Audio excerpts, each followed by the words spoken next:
Hey, this is Nick Moke for Digital Trends, and today we're going to take a look at the Barnes & Noble Nook. Now, this is Barnes & Noble's direct competitor to Amazon's Kindle. They're both priced at $259.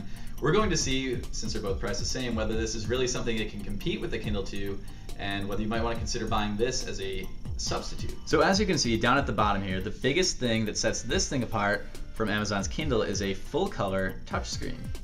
That's something that obviously the Kindle doesn't have. All the Kindle's controls are around the edges.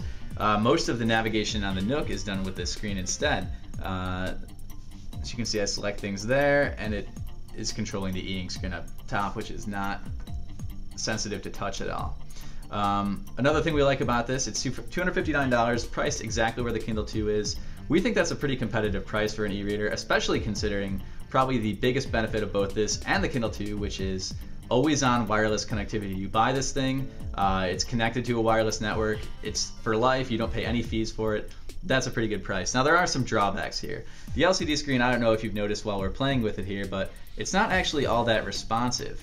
It's actually a little bit sluggish, and the user interface on this is not all that intuitive. We actually have had some crashes on here. It's just not a perky operating system. It feels a little bit slow, and you can also get a little bit confused as you're going through here. Now Barnes & Noble claims that it has more books than Amazon, but they're actually including free books that they've imported from Google Books, which, as you know, are actually titles that everybody can have access to. Any company with an e-reader has free access to those Google Books titles, and they're old stuff. They're things that are out of copyright.